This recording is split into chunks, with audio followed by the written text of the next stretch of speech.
সকলকে শ্রদ্ধা, শুভেচ্ছা, অভিনন্দন এবং ভালোবাসা জানিয়ে দুই প্রতিবেশী দেশ থাইল্যান্ড এবং কম্বোডিয়ার মধ্যে হঠাৎ করে শুরু হওয়া সংঘাত নিয়ে শুরু করছি বিশেষ একটা প্রতিবেদন। থাইল্যান্ড কম্বোডিয়ার হঠাৎ এই সংঘাত কেন, যদিও আজ অবধি খবর যে তাদের মধ্যে একটা সংঘর্ষ বিরতি চুক্তি হয়েছে।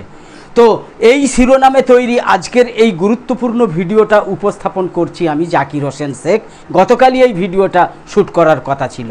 যেটা বলছিলাম, থাইল্যান্ড কম্বোডিয়ার হঠাৎ এই সংঘাত কেন। আসলে থাইল্যান্ড এবং কম্বোডিয়া দক্ষিণ পূর্ব এশিয়ার এই দুই প্রতিবেশী দেশের সীমান্ত বরাবর সংঘাতের একটা দীর্ঘ ইতিহাস রয়েছে। দীর্ঘ বনভূমি বেষ্টিত এই সীমান্তের কিছু অংশ নিয়ে উভয় দেশেরই দাবি রয়েছে। অতীতেও বিশেষত 2008 এবং 2011 সালে গুরুতর গোলাগুলিতে 40 জনেরও বেশি মানুষের প্রাণহানি হয়েছিল। তবে সেই সংঘাতগুলো তুলনামূলকভাবে দ্রুত শান্ত হয়েছিল। এমনকি চলতি বছরের মে মাসেও কম্বোডিয়ার এক সৈনিক নিহত হওয়ার পর উভয় পক্ষকে সহিংসতা প্রতিরোধে আগ্রহী দেখা গিয়েছে এবং উত্তেজনা কমাতে উভয় দেশের সেনা কমান্ডারদের মধ্যে বৈঠকও হয়েছে। যদিও গতকালই মালয়েশিয়া মধ্যস্থতা করে যুদ্ধবিরতি করেছে, এইটা অন্তত জানা গিয়েছে। কিন্তু গত বৃহস্পতিবার সেই শান্ত অবস্থা বিস্ফোরিত হয়েছিল। থাই কর্তৃপক্ষ জানিয়েছে পরের দিন শুক্রবারও লড়াই চলতে থাকায় অন্তত 15 জন নিহত হয়েছেন, যার মধ্যে একজন ছাড়া সবাই বেসামরিক নাগরিক। কম্বোডিয়াও একজন বেসামরিক নাগরিক নিহত হয়েছেন বলে দাবি করেছে।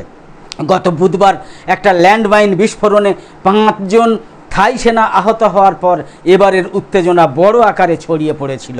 প্রশ্ন উঠছে, দুদেশের মধ্যে এই সীমান্ত সংঘাতের নেপথ্যে আসলে কী কারণ রয়েছে। উত্তেজনা বৃদ্ধির পেছনের মূল কারণ হিসাবে দেখা হচ্ছে গত মাসে দুদেশের সম্পর্কের অবনতিকে। কম্বোডিয়ার জ্যেষ্ঠ নেতা হুন সেন থাই প্রধানমন্ত্রী পেতংতার্ন সেনাওয়াত্রাকে চরমভাবে বিব্রত করেছেন বিতর্কিত সীমান্ত নিয়ে তাদের মধ্যে একটা ফোন আলাপ ফাঁস করে দিয়ে। তাদের মধ্যে যে ফোন আলাপ হয়েছিল সেটা ফাঁস করে দিয়ে এই ফোন আলাপে পেতংতার্ন হুন সেনকে সম্মানীয় চাচা বলে সম্বোধন করেছিলেন এবং তার নিজের একজন সামরিক কমান্ডারের সমালোচনা করেছিলেন, যা থাইল্যান্ডে ব্যাপক জনরোষ সৃষ্টি করে। ফলে পেতংতার্নকে প্রধানমন্ত্রী পদ থেকে বরখাস্ত করা হয়েছে। কম্বোডিয়ার জ্যেষ্ঠ নেতা হুন সেন কেন হঠাৎ এমন একটা স্পর্শকাতর ফোন আলাপ ফাঁস করার সিদ্ধান্ত নিলেন এখন তা স্পষ্ট নয়। অথচ দুই পরিবারের মধ্যে কয়েক দশক ধরে ঘনিষ্ঠ সম্পর্ক বিদ্যমান। তাহলে কেন সেই দীর্ঘদিনের ঘনিষ্ঠ সম্পর্ক তিনি নষ্ট করলেন? অনেক বিশ্লেষক পেতংতার্নকে এই কথোপকথনের জন্য কিন্তু দোষারোপ করেছেন।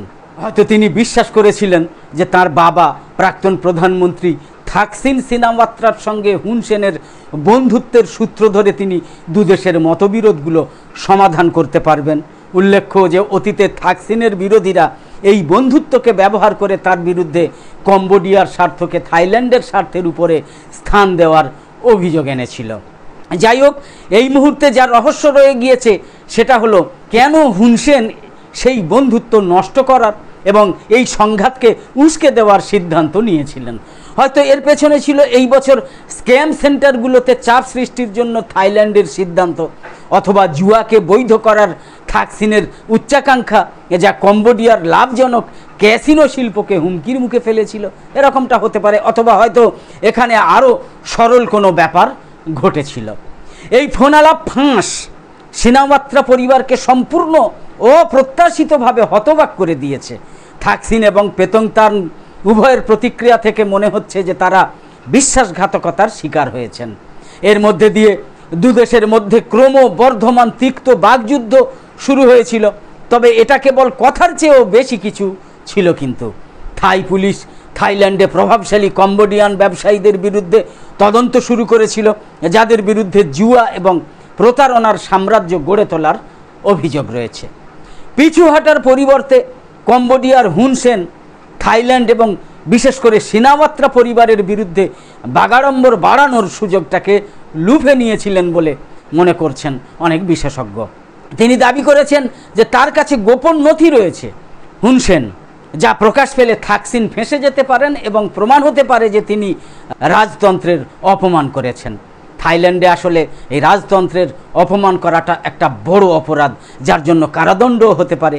এর প্রতিক্রিয়ায় থাই সরকার বুধবার কম্বোডিয়ান রাষ্ট্রদূতকে বহিষ্কার করেছে এবং নিজেদের দূতকে প্রত্যাহার করে নিয়েছে, যা সর্বশেষ সংঘাতের ক্ষেত্র তৈরি করেছিল। বর্তমানে কোনো পক্ষই পিছু হটতে রাজি হচ্ছিল না বলে দেখা যাচ্ছিল। উভয় দেশের নেতৃত্বই আপোষ করার মতো প্রয়োজনীয় শক্তি এবং আত্মবিশ্বাসের অভাব দেখা যাচ্ছিল। কম্বোডিয়ায় প্রধানমন্ত্রী হিসাবে এসেছেন সাবেক শক্তিশালী নেতা হুন সেনের অনভিজ্ঞ পুত্র হুন মানেট, যার মধ্যে পিতার মতো কর্তৃত্ব দেখানোর শক্তি তার নেই। ফলে মনে হচ্ছে হুন সেনই এই সংঘাতকে আরও এগিয়ে নিয়ে যেতে ইচ্ছুক। অন্যদিকে থাইল্যান্ডে থাকসিনের দলকে কেন্দ্র করে গঠিত দুর্বল জোট সরকার, স্থবির অর্থনীতি এবং মার্কিন নিষেধাজ্ঞার হুমকির কারণে বিপর্যস্ত। এই অবস্থায় তারা কম্বোডিয়ার মোকাবিলায় কোনো দুর্বলতা দেখাতে পারছিল না। কম্বোডিয়ার অর্থনীতিও বর্তমানে খারাপ সময় পার করছে। কোভিড-19 মহামারীর ধাক্কা তারা এখনও পুরোপুরি কাটিয়ে উঠতে পারেনি। অপহরণ এবং প্রতারণার শিকার হওয়ার আশঙ্কায় চীনা পর্যটকদের অনুপস্থিতির কারণে কম্বোডিয়ার অর্থনীতির অন্যতম স্তম্ভ পর্যটন খাত ক্ষতিগ্রস্ত হয়েছে। উপরন্তু থাইল্যান্ডের মতো কম্বোডিয়ার অর্থনীতিও এখন সম্ভাব্য মার্কিন নিষেধাজ্ঞার হুমকির মুখে। তবে উভয় দেশেই হুন সেন এবং থাকসিনের মতো অভিজ্ঞ রাজনীতিবিদ রয়েছেন, যারা যখন প্রস্তুত থাকবেন তখন এই পরিস্থিতি থেকে বেরিয়ে আসার একটা উপায় খুঁজে বের করতে পারবেন, এবং সেটাই হয়েছে মালয়েশিয়ার মধ্যস্থতায়। একই সাথে আসিয়ানের অন্যান্য সদস্য রাষ্ট্রগুলো এই সংঘাতে হস্তক্ষেপ করে উভয় দেশকে উত্তেজনা কমাতে রাজি করাতে চেষ্টা করে কিনা সেটাও দেখার বিষয় ছিল, এবং সেটা হয়েছে। সদস্য দেশগুলোর মধ্যে সংঘাত এড়ানোই আসিয়ান গঠনের প্রাথমিক উদ্দেশ্য ছিল। ফলে এই মুহূর্তে আসিয়ানের কিছু দেশের জন্য এই দুটো দেশকে সংঘাত নিরসনে সহায়তা করা একটা অগ্রাধিকার হওয়া উচিত। তবে এই মুহূর্তে যে রহস্য রয়ে গিয়েছে সেটা হলো, কেন হুন সেন এই বন্ধুত্ব নষ্ট করার এবং এই সংঘাতকে উস্কে দেওয়ার সিদ্ধান্ত নিয়েছিলেন। হয়তো এর পেছনে ছিল এই বছর স্ক্যাম সেন্টারগুলোতে চাপ সৃষ্টির জন্য, যেটা বললাম, থাইল্যান্ডের সিদ্ধান্ত, অথবা জুয়াকে বৈধ করার থাকসিনের উচ্চাকাঙ্ক্ষা, যা কম্বোডিয়ার লাভজনক ক্যাসিনো শিল্পকে, জুয়া শিল্পকে হুমকির মুখে ফেলেছিল। অথবা হয়তো এরকমটাও হতে পারে যে এখানে আরও সরল কোনো ব্যাপার ঘটেছে।